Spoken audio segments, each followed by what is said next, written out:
So, welcome everyone to the preview party that is not at the Academy Art Museum. And thank you so much for your patience as we um, made the decision that it wasn't a good idea asking everyone to try and tromp through snowbanks to get here to our preview party. Um, this semester is a big semester, and I think I wanted to take a moment to thank Doug Holly and Trina for all the work they've done to get this uploaded and ready to go. But before we get started, I wanted Trina to come back on and talk a little bit about um, the rules of the road as we go through this, because we did have close to 180 people sign up for this. So if they really do start showing up, we might have a little bit of a bandwidth problem. So Trina, I'm going to turn this over to you real Sure. quick. Did I say that I'm Lynn Randall? and and Suzanne Sanders is here too. With Suzanne, yay! So we're the dog and pony show. So, I'm the dog, you're the pony. Anyway, so And I'm the Trina, tech. yeah, Trina's the one who's going to keep us all going. So And Trina, go ahead. Doug helps me when I don't know.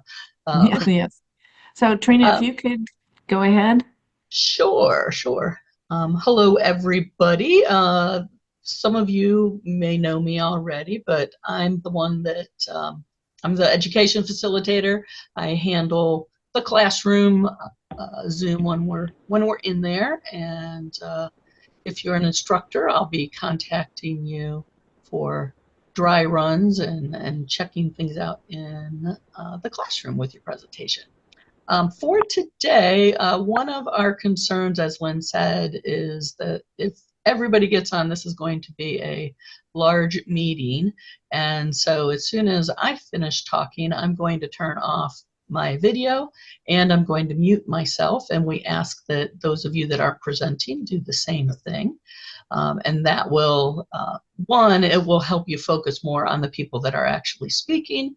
And two, it will help with bandwidth, especially in your home, not so much through us, but in your own home.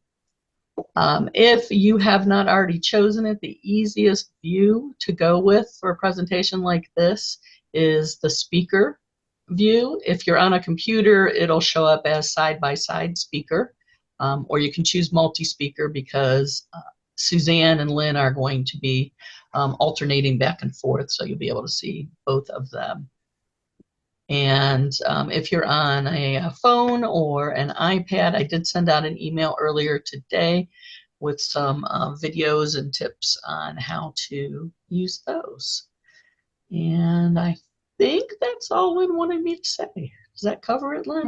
If you have any problems as we go, you can use the chat, or if you get pushed off the system, you can reach out to Trina through that email that she sent out at 2:00 that has her email address and her phone as well.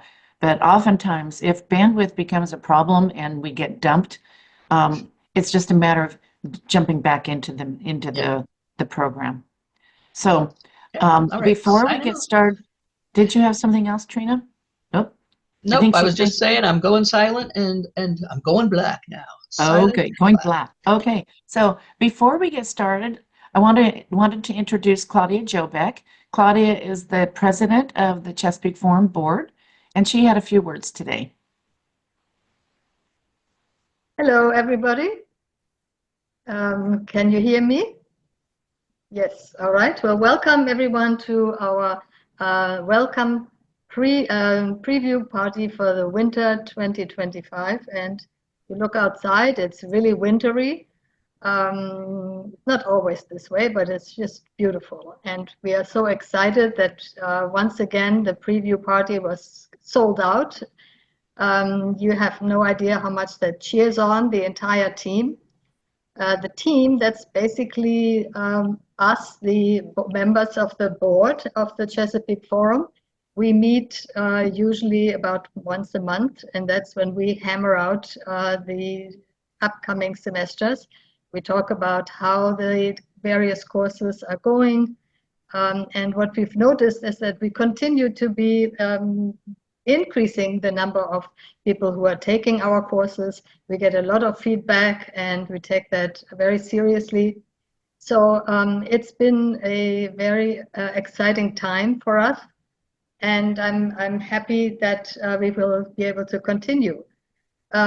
We have once again a very broad and wonderful number of courses to offer, and they truly comprise an academy of lifelong learning with all kinds of topics. And I think without further ado, I'll pass it back to Lynn, but I do want to emphasize, Lynn, thank you so much. Doug, who's been extremely helpful in getting new courses. And I think Bob the Gur as well has been helping with the recordings, which we will be sharing with you shortly. And Trina, thank you so much for keeping us going on the technical side. That's always a big challenge, but so far so good. So with that, Lynn, back over to you. All right. Well, thank you very much, Claudia. And again, welcome everyone. Those of you who weren't here at the very beginning, we're getting ready to rip. So Suzanne and I are going to do our regular back and forth as we go through this. Just so you know, to keep this manageable length, for the most part, with the very first exception of the start of our program, we pass over the instructors who are well known to the organization. We just talk a moment about their class. Our focus is on the new people. So we want to make sure that everyone has a chance to see them and hear them. Sort of a marketing 101, the touch, feel, smell kind of a thing, so that you can get a sense of what to expect in their class. So without further ado, here we go. Oh, wow, waterbirds. Oh, wow. There's a flock of canvasbacks out there. I hope you all will join me this winter for a trek across the Lower Eastern Shore. Our quest will be for our local waterbirds, not just duckies, but also things like herons and egrets, and perhaps a loon or two, other than your course leader, of course. And we'll be bracketing this course with 2 classrooms, one to introduce the kinds of water birds we'll be seeing, and the second at the end to wrap up what we have seen and perhaps go over a bit on waterfowl conservation. In between, we'll have field trips. Several of them are local, like to Tillman Island and Pickering Creek, but 2 of them are going to be more distant, one to the Ocean City coast and its surrounding environments, and the second to our famous Blackwater National Wildlife Refuge. Hopefully, by the end of the course, you will at least be familiar with the names, if not the identification, of a large number of birds. We're going to be able to identify them when we see them, as we see them in the field. So I won't be lecturing about species identification in our classrooms. That's going to be more comprehensive about the kinds of things we expect to see. So join me. We'll have a wonderful winter time together, and bundle up, and oh wow, waterfowl. My goodness, I felt like I was talking to you, Wayne. So, I'll have to be careful. I almost said something. So the next one coming up makes me realize that, after a busy holiday season, I think we could all use this next course, right, Suzanne? Well, it's really not anything to laugh about, even though we like to joke about everything, but everybody worries about dementia. Beth has come back with her popular course on this subject. She's going to offer it twice. It's called Understanding Dementia with Beth Hobson, and it's going to talk about what it is to have dementia, how does it develop, how to deal with it. Whatever your questions are, they're very open, clear, and helpful with the answers. It's ideal for family members, caregivers, and even professionals will learn something from this. Next one up, I have to apologize in advance. I was the one doing the tech on this. I really screwed up the sound, but here we go. And what I'm going to try and do, is it going to let me do it? And no, shoot. That's We not what promise we that the sound is going to sound good in the actual class. Jen's Yes. got a nice, loud, clear voice. Yeah, it doesn't look like, oh, here we are. I'm going to turn the closed captioning on. Hi, I'm Jen Wagner, and welcome to my Mosaic studio. I'm excited to host you for a mosaic project in my studio. We have many materials to choose from, but here's a sampling of some things. Everything will be pre-cut, so no use of tools will be required. We'll have things like glass beads, shells, rounded beads, eyeballs, and even letter beads if you wanted to spell something out. There's no experience necessary. When you come in, you'll receive a piece of Weddy board. This is a lightweight board made out of styrofoam, and it'll have a hook that you'll be able to hang right on your wall. There's no need to draw anything intricate. I'll be giving you Sharpies and some guidance, but really just a pretty shape that you like is all it needs to get you started. And then you'll choose from the materials that I have out from you, and with a little paintbrush and some glue, you'll start to attach pieces that make you happy. Can you edit that? Of course not. So, just choosing pieces that you like, you can make something that is beautiful. And then at the very end, I'll fill in little spaces with a color grout that you choose from. Now here's a piece that's in progress, but it's a great example of a mosaic that's being created without any cutting happening. Lots of little flower petals, and we even use little stones to make the eyes and the nose.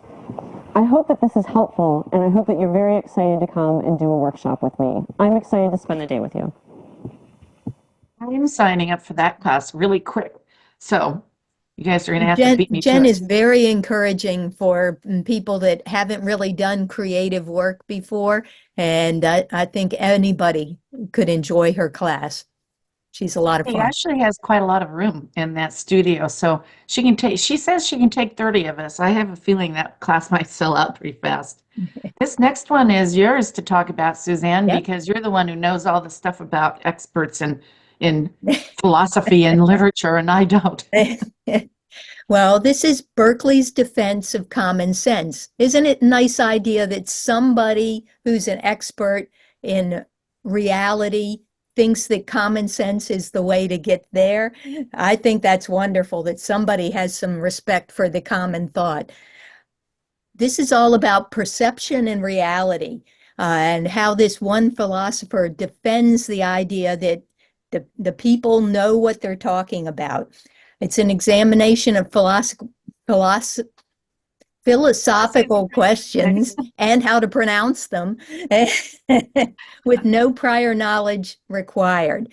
It is sort of a stepping stone to Forrest's next class on what is reality. So if you feel like you want to take it little step by step, this is the way to go. People love his classes, even if they don't know anything about philosophy going in, they really enjoy it. If they already know something about it, then he's the guy to go to.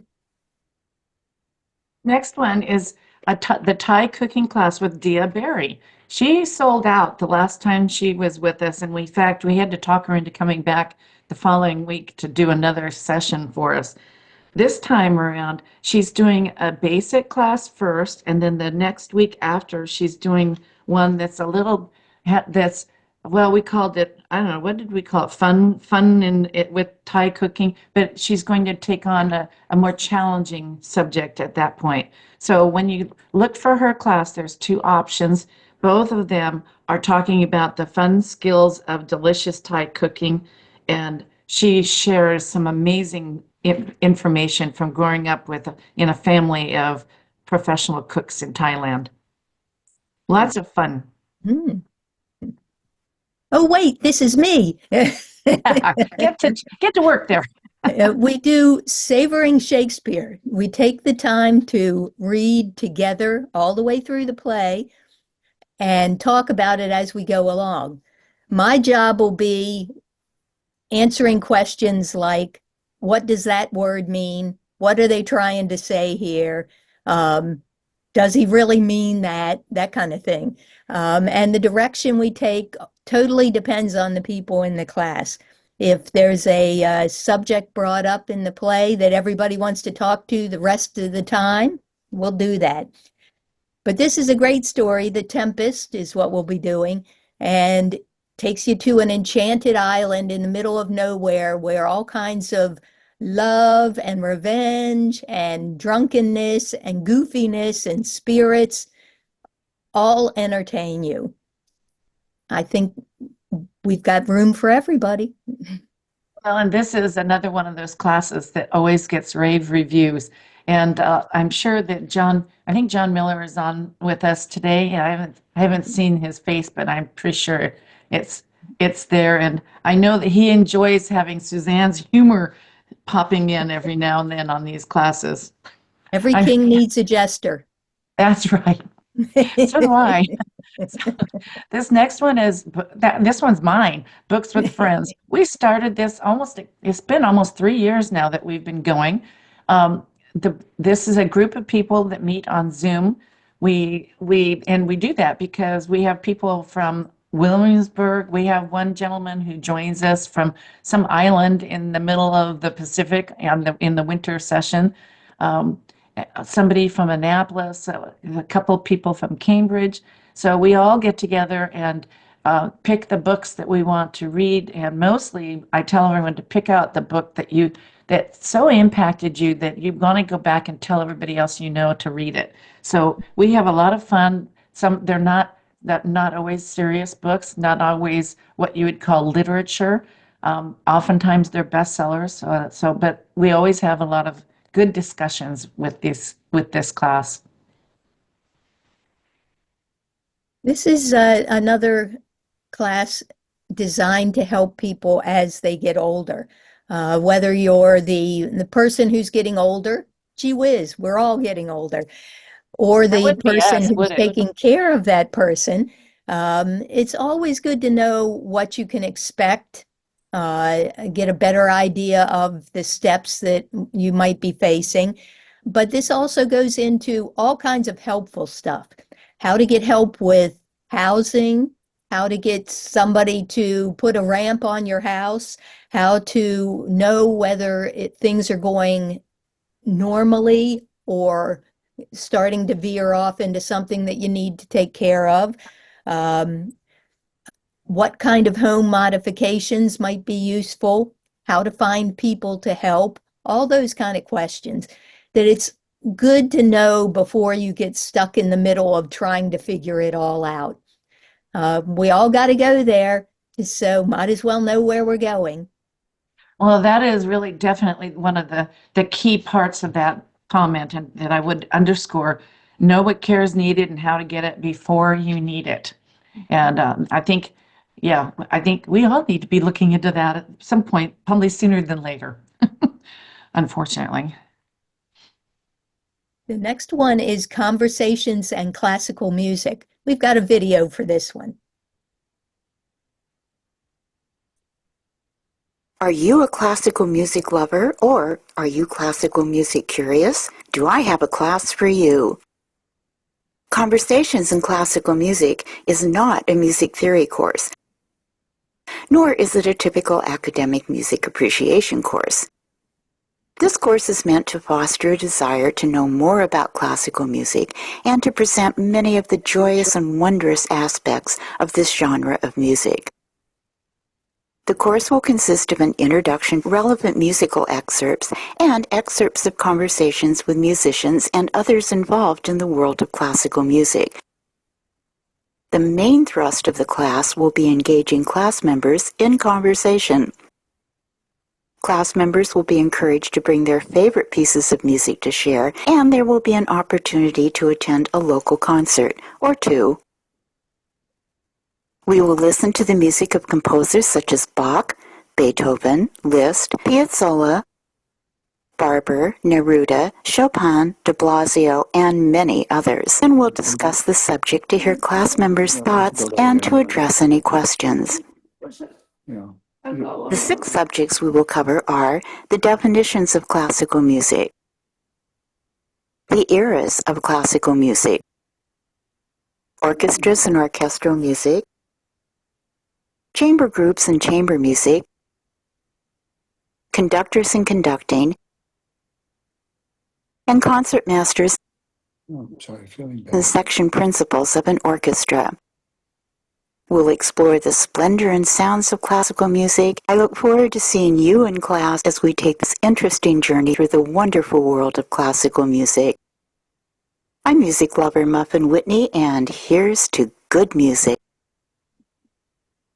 I'm looking forward to that class as well. We have so much good music around here. It really would help for some people to get a little bit of a bit of information beforehand. Yep. So this next course is our first venture into taking class over to the new Centerville YMCA.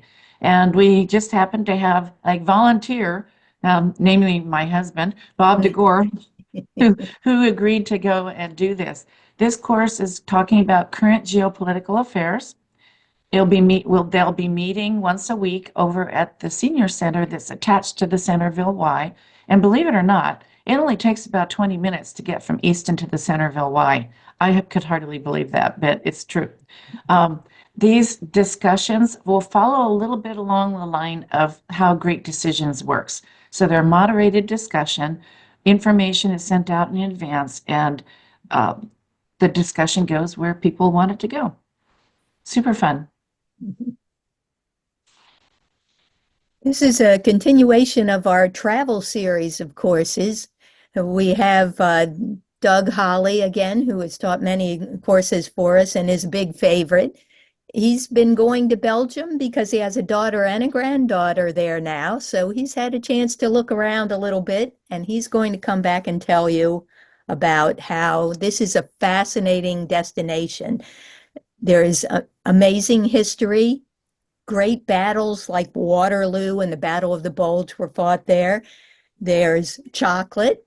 Don't forget chocolate. Yeah, can't forget the chocolate. Charming villages. There's surreal art by Rene Magritte, and great dining experiences. If you've ever watched Hercule Poirot, the Agatha Christie character, you'll know that he's very insistent that he's from Belgium, not from France. And there is a difference, and Doug will talk about it. So this is one of a long series now of courses that we've been having, because so many of us like to travel, and we coerce our course leaders who are traveling into doing these and sharing their adventures. And that was a result of one of our surveys that we did, I think about a year ago, and well, it's probably more than 2 years ago, where someone had said, we want to see something more about travel and how people got to where they went and what things to look out for. So that's why we have Belgium, an overlooked gem. Great Decisions is something that comes that we bring back every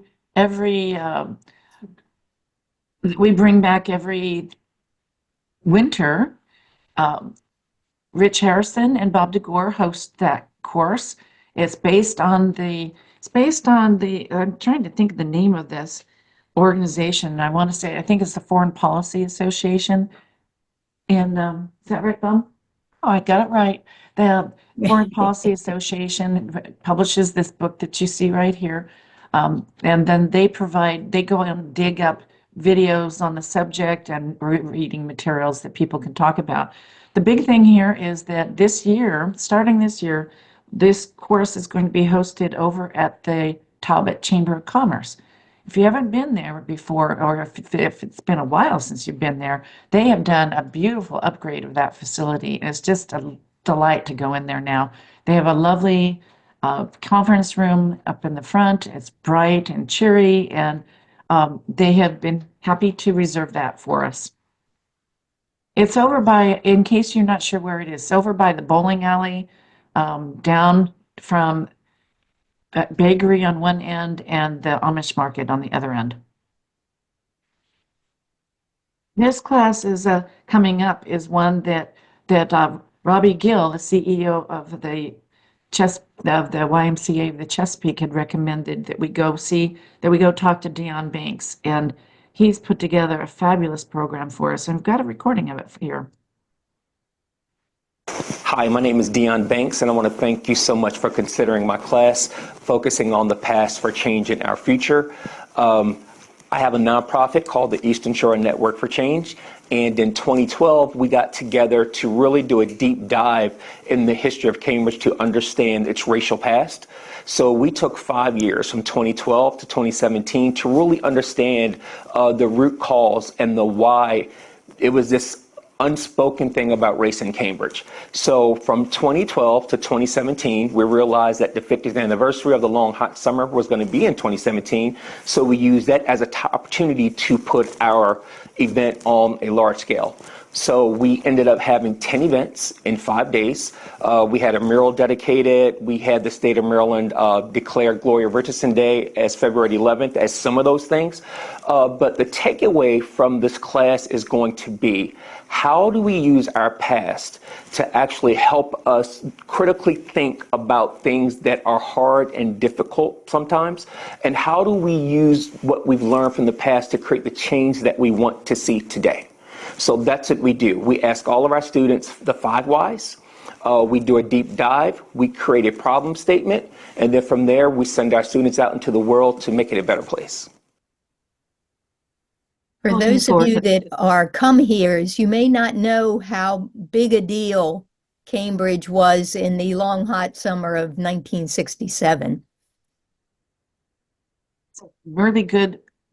Will be a really good entree for those of us who come from places like me, like coming from California, that this is a real part of our history here on the Eastern Shore. And speaking of history. Well, we finally got a hold of Pete Lesher, the busiest man in town, to teach a class on boats of the bay. It's going to be down at the Maritime Museum in St. Michael's. He's going to show models of the different boats so you can see how they're different, or you know, how to recognize them when you see them on the water. And he'll talk about how the people who have worked and lived in this area use these different boats. I have to tell you, I was singing an old sea shanty and had to ask a waterman to tell me what I was singing about because of the names of all the boats. And they're completely different. And, you know, I got a lot of scowling because I didn't know them right away. And so, you know, perhaps I need to take this class and learn a few things. Well, and if you haven't had an opportunity to go see this area of the Maritime Museum, it's a new part of the museum, and it's beautiful. They even have a gift shop. So too bad we didn't go before Christmas, huh? Anyway, our next program, and the next program is one that Doug found for us. Doug loves Indian food, and he found somebody else who loves Indian food and loves it so much that he opened a restaurant. Hi, my name is Rohit. Welcome to the Bombay Tarka. So we are having on the meal, we can have a salad, a soup, appetizer, main dish, dessert, and there's a really good pair of the wine and the beer for the food. And I'm going to explain you about everything, what we have, how the food come from, and what is the story behind where we started about the food culture. And but it will be really wonderful to try something different which you never had it before, and which is going to really good experience for yourself. The Indian food is not about the spicy, it's all about the flavors and everything. There's certain flavors which is you won't find any other cuisine. I used to work in the Hyatt Cambridge, and I really like to eat, but there is no options for Indian food. I always to go to Baltimore, Salisbury, Dover. Those places have Indian food.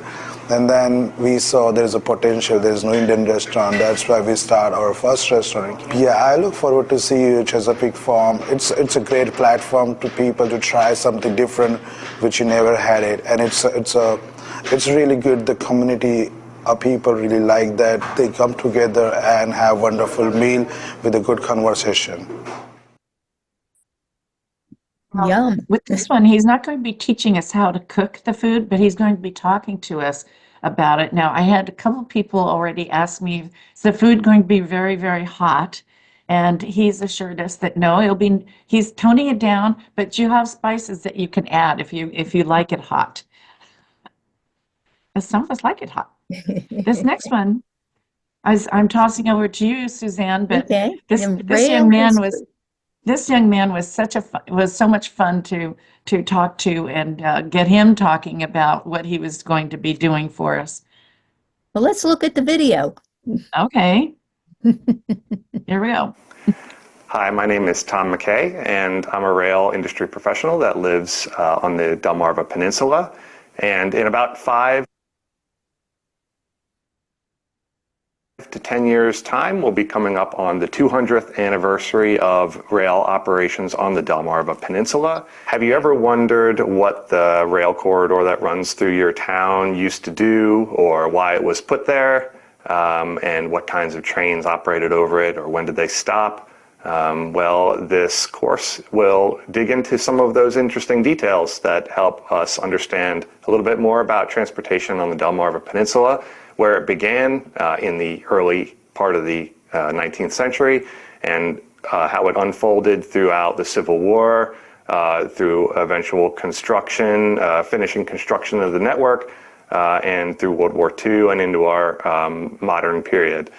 So join us for this three-part course where we will look at more information about some of the stories about the rail operators that ran through our communities, what kinds of things they carried, the effect of the coming highways and automobiles, and the ultimate look at where we are today on our rail network, and also some of the interesting things that we have possibly coming in the future.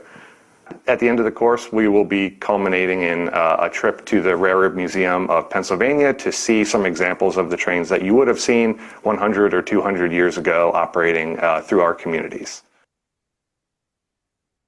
So I just discovered that I can't answer the chat without stopping the video accidentally. So, and I noticed that Doug and Claudia are responding to things. So if you have any questions, go ahead and add them, and I am responding. I'm just doing it directly. I'm not sharing it with the entire chat. So Oh, I'm good. just Okay. responding directly to the person who asked.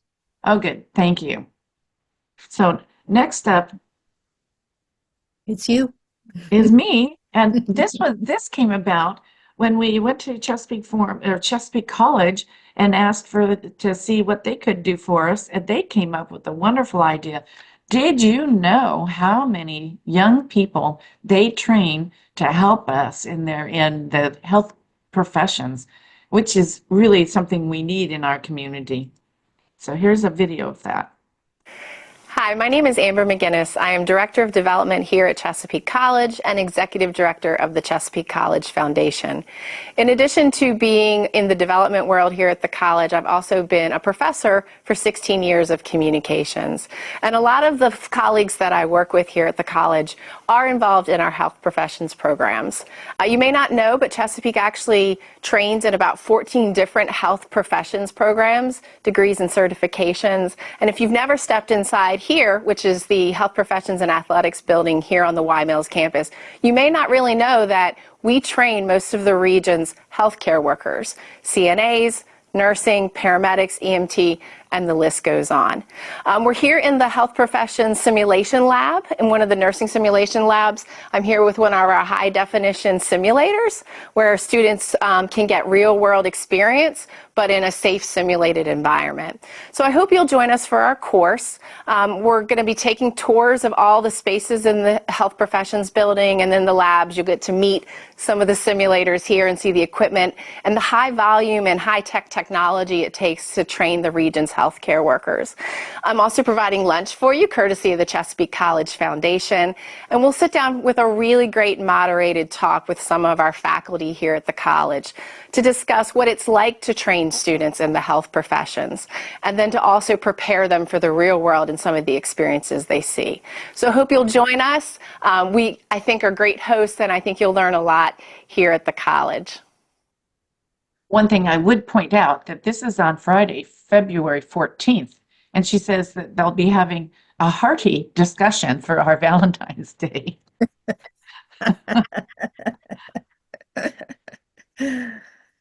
You know, So- we're really lucky to have the Smithsonian museums over in DC. I don't know how often you get over there, but I find that no matter how many times I go, there's always something else that I want to see. Have we got a deal for you? We'll take you over there, drop you off. You get to pick where you go. Here we go. Shoot, Whoops. sorry. Here we go. Here, sorry, cut you off. America has many wonderful treasures, from our national parks to, of course, the Eastern Shore. But one of the things that's very special and only 50 miles away is the mall in downtown DC. And we're going to save you the frustration of driving in traffic and finding a place to park and provide a bus trip to the mall where we'll drop you off at several locations so that you can enjoy the museums of your choice. We'll also do a little coordination so that we can put you together in groups, because one of the things that we find in the Chesapeake Forum is building that sense of community and getting people together. So we'll be able to hit things like the Museum of Natural History, the African American Museum, the National Gallery of Art, the American Indian Museum, and of course my favorite, the National Air and Space Museum. There are many fascinating exhibits, and you'll be able to pick the museums of your choice. You'll have about 4 hours to wander around, and if you haven't eaten at the American Indian Museum's restaurant, you can get some native food that's really quite good. The restaurant is well known for that. But there's many great things to do there, and I hope you'll be able to join us as we go and visit America's Front Yard. So Doug will be coordinating this, and I'm sure he's going to have his hands full with 3 different stops and 3 different pickups as well. But one thing I would say is that we have this originally scheduled for our typical executive bus. If we get a lot of people that end up on the wait list, we will see if we can't get a larger bus. So that would, and it'll just entail a little bit of coordination to be able to do that. But if you end up on a wait list, no fears. We'll be looking into how we can bring you along. Now, memoir writing is not the same as lyric essay, and writing a book isn't the same as a lyric essay. But it is sure fun to sit with Tammy Vitale and listen to what a lyric essay is about. Hi, this is Tammy Vitale. I'm going to be teaching 3 sessions of the lyric essay for the Chesapeake Forum. I came to the lyric essay through poetry and through the prose poem, which you see in the name lyric essay. It does use poetic strategies. Why should you come and learn about the lyric essay? Who is it for? Well, the lyric essay is for the writer who writes linearly from beginning, middle, and end, but wants something to make their paragraphs pop. It's for the middle writer who has written some things and some other things and some other things, but doesn't really know what they want to do yet and wants to put something else in their tool bag. It's for the beginner who's never written anything but really wants to, because they have something that wants to come out but they don't know how to get it there. This is for them, because we will do prompts and you will take with you from the class ways to keep going in your journey. It's also for the one who doesn't like rules, because this is not beginning, middle, and end. This is middle, end, beginning. This is end, beginning, middle. It has no rules, and that's why I came to the lyric essay, because the lyric essay allows you to follow your mind. Digress, it's great. That's what it's for. You make what you put into parentheses actual story. I hope you'll join me. We will have lots of fun, and you will take lots home to use in the future. It does sound fun, doesn't it? It does. I'm looking forward to that class. Now, this is kind of an addendum to the other class on the history of railroads on the Eastern Shore. This is a field trip to the Railroad Museum of Pennsylvania. We've got a video on this.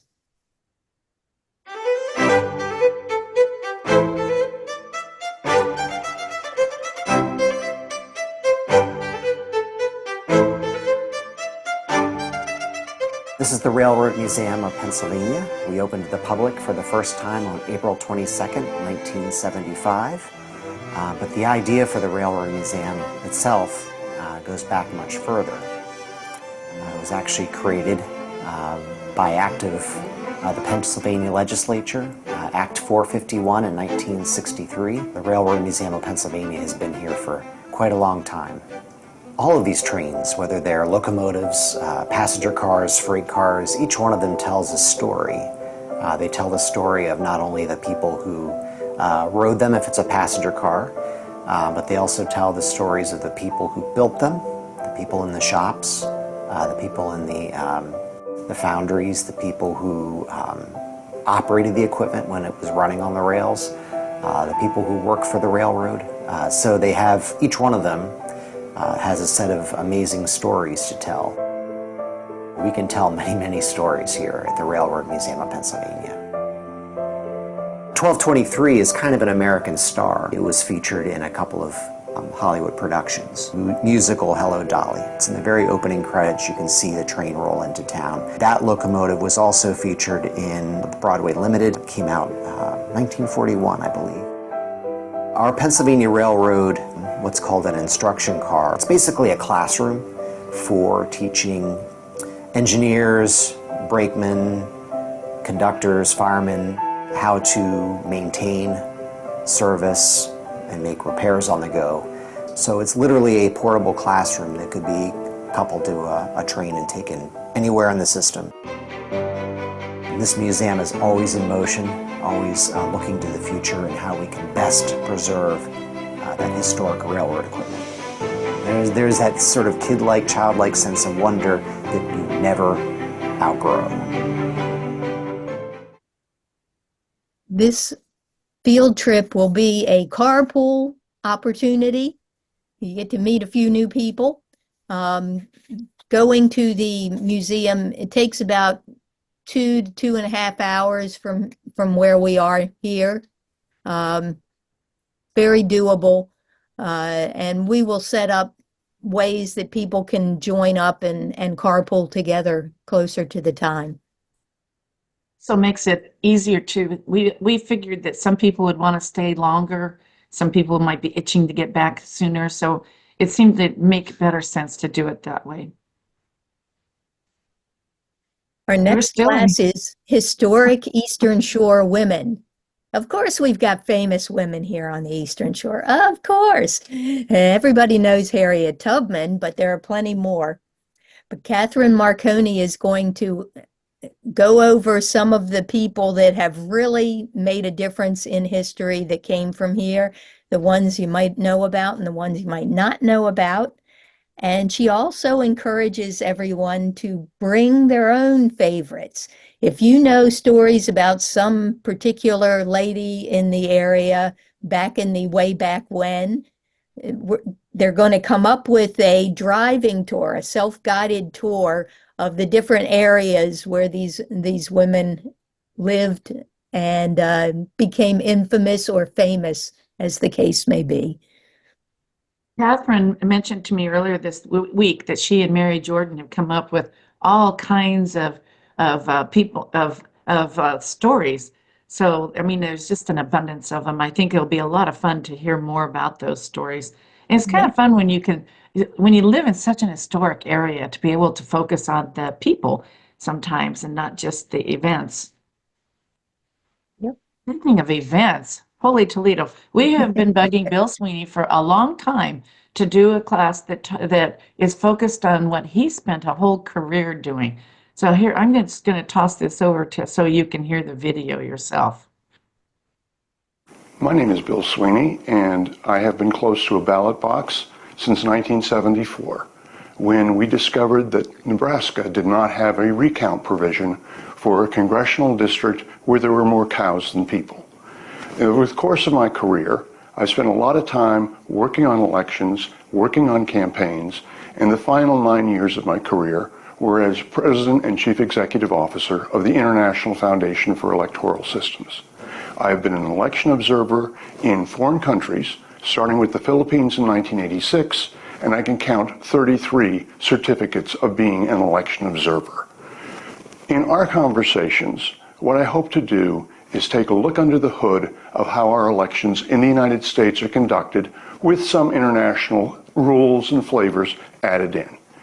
In our two 90-minute sessions, we will discuss the election authorities, the boards of election, the county supervisors, wherever you are, whatever you want to call them. We'll talk about voter registration. We will talk about the voting process, including the controversies over voter identification. We will talk about counting, certification, and then finally, how do we rebuild trust? And speaking of trust, we have another individual who's joining us from, I think he's up in Pennsylvania. He's a professor at one of the universities, but one of our board members, Jody Rennie, knows him and encouraged him to come talk to us. He was a cadet at West Point and from there he's a Turkish citizen and went from there went into the Turkish army, and his story kind of starts with the 2016 purge, when all of a sudden he had no home to go back to. Hello, my name is Sedat Çevik Parmak. I'm really glad that I'm going to be joining you all at Chesapeake Forum this March. And I just wanted to give you a brief introduction to what I'm going to be talking about. So I was a West Point cadet from Turkey for 4 years, and then I had the privilege of serving in the Turkish Armed Forces for about 20 years. And unfortunately, my life took a brief and abrupt turn in 2016 after the events of coup in Turkey in 2016. I was working at the NATO headquarters in Brussels. I had a great alibi, but it didn't matter. So because of the persecution that I was facing, I had to relocate and start over here at the United States. It was quite tough, especially at the very beginning. But I'm glad that I can say now I survived that purge. And right now I'm an assistant professor and chair of supply chain management program at DeSales University. In the meantime, I also was able to, co-found, and now I'm serving as the chairman of NATO Veterans Initiative, NAVI, which is a veteran organization, a research and networking organization, trying to bring transatlantic veterans together and build a community, and especially around the ideals of NATO's founding documents. So we're trying to achieve more in our post-service life. So this is going to be my story, telling you how I persevered, how I survived, and how I found new meaning with what happened to me and my family in 2016. I hope to see you all there. Thank you. Wow. That sounds amazing. I'm really looking forward to hearing about this, because I often have wondered about the people who've been displaced and what the story is and how they have managed when they come to another country. So this next one is a fun one, and it's right up Suzanne's alley. I used to live around the corner from this museum. It's a great place. I can vouch for this one. A field trip to the Walters Art Museum. And this includes a docent tour. We've got a video for you.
Well, that sounds very peaceful with that music. It is, but there are a lot of exciting things to see there, aren't there? Oh yeah, there's modern art, ancient art, everything in between.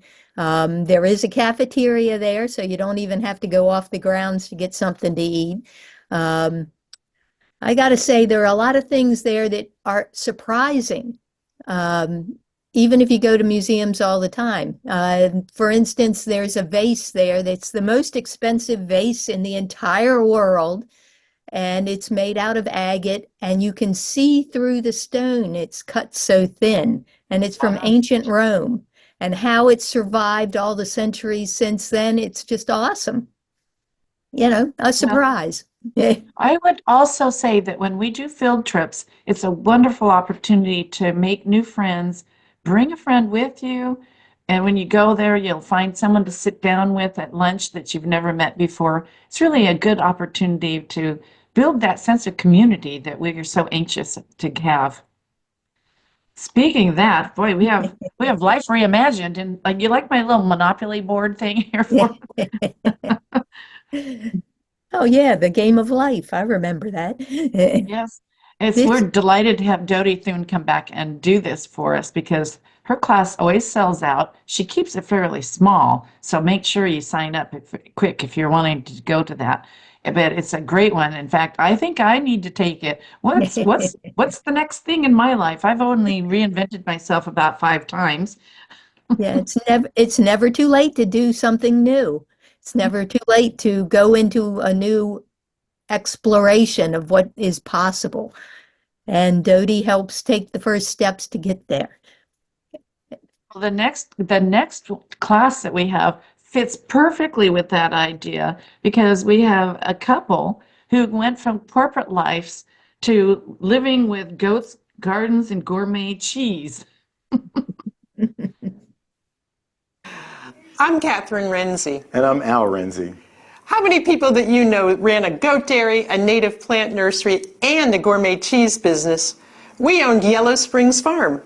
Join us as we share our 20-year journey on farming, goat raising, cheese making, building a native plant nursery, and all of our cheese travels to Italy, to Portugal, to Uruguay. Since we've sold the farm, we are now business consultants and advisors and mentors to young farmers and food producers. We'd like to help everyone learn from our mistakes and be successful in all the things we love: small business, livestock, and food production. We're midlife career changers, so we hope that you'll be inspired to take your journey wherever that may lead you. Our story is a positive story and an inspiration. We hope that you'll come away with new skills and ideas to make a happier life. We can't wait to share our journey with you. I have to say, in talking to them, it's really a highlight. The journey it's a journey. You never know where it will end up. If Dodie's on here, she's probably smiling. Yeah, Lynn. Our next one. Okay, Suzanne, are you ready to dress up? Wait a minute, let me get ready. Okay.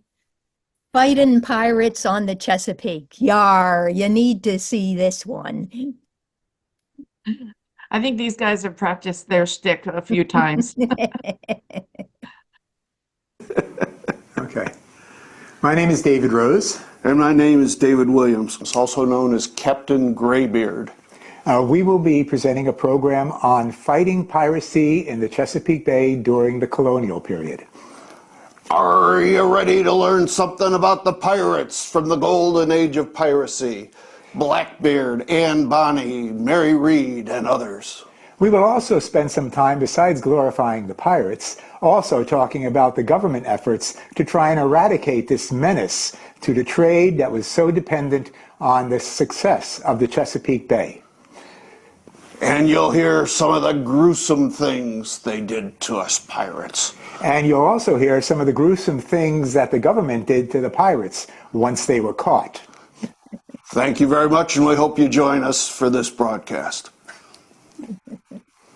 God save the king. I think that's going to be a lot of fun. Okay, we got a laugh out of them. So we're almost to the end here, but some of you joined us for a program about the falcons out at Noel Douglas's Talisman Therapeutic Riding organization in, oh gosh, where is that? It's Graysonville. And we've come back with, last summer, we did a pop-up of a horse camp for an adult horse camp, and it was so well received that Noelle came back to me and wanted to do this some more. So here is a little bit about that program. Do you want to do this? Would you rather do this? You'd do a better job. I know. Okay, ready? Hi, my name is Noelle Douglas. I'm the Executive Director of Talisman Therapeutic Riding, and we are thrilled to partner with the Chesapeake Forum, again, to offer a 3-part series of our horse discovery program. The first part will involve getting to know your horse. So at Talisman, we work with horses in many different ways to benefit the community, and their superpowers will be introduced or reintroduced to you during the first session, where we work on practical exercises and unmounted activities. The second part, we advance a little bit further, and we go into more of you and your horse. We'll work on mounted exercises and exploring the horse world just a little bit more. I hope you'll come out and join us at Talisman Therapeutic Riding and learn more about the wonderful powers of these great animals. Come and meet Yuma, have fun, and come partner with Chesapeake Forum. And next semester, although it might actually end up in the summer, they will actually do the horse camp. And by then, people will be on board the horses and be able to do fun games with horses that are riding programs. So, Suzanne, as we finish up, this is up to you. It's the final class of our winter session, leading into the spring session, how to make a tulip-tastic spring centerpiece. You've got to bring the flowers inside. When they first come out, they're such a relief after the long winter. And Caitlin Fraze will show you how to do this. It involves using flowers within flowers, various things in one vase with another vase inside of it. It sounds complex, but it's actually very simple. And then you get to bring those beautiful bits of the garden into the house when you most desire them. Right before Easter, you'll have an opportunity to make this beautiful bouquet. I couldn't find a picture of what it was, how this would turn out, but she said that the idea of the vase inside the vase is really fun, and if we have bad weather, we'll do it up in our classroom. Otherwise, we'll go outside and meet at her farm, which is shown right here, and be able to go and pick. It wasn't more than a month ago that they were planting the bulbs, and they planted something like 280 different varieties of bulbs. It's amazing. It'll be really fun to see. Hopefully that we'll be able to be meeting out there at their place. So we are wrapping up now. It went a lot faster without wine. Shoot, but I miss the wine and the munchies. But oh well. Thank you so much, everyone, for doing this and joining us on Zoom and rolling with the punches. And sometimes we have to be creative at how we solve these solutions, how we solve the problems of a big snowstorm that we haven't seen in a while. So the registration opens tomorrow morning at 7. So be sure that you're online. I usually am tracking those registrations pretty closely in case anyone has any problems. But typically the popular classes will fill fast. We will typically have upwards to 500 to 600 registrations made in the very first day. So be sure and have your finger exercised so you're ready to rumble at 7 o'clock tomorrow. Any questions from anyone? And Lynn, I think don't ask me. We want to thank you guys again and thank all of our course leaders who are offering these great courses. And we also want to thank the Y of the Chesapeake. We merged with the Y last year, and so that is our home. And many of our courses are taught at the YMCA. although you've seen that this semester we have many courses that are field trips and taught in other very interesting places. So we'll see you on Zoom we'll see you in the classroom mostly in the coming semester, or off-site in all kinds of wonderful locations. So bye and have a good evening. Fun in the morning. Stay warm. Everyone.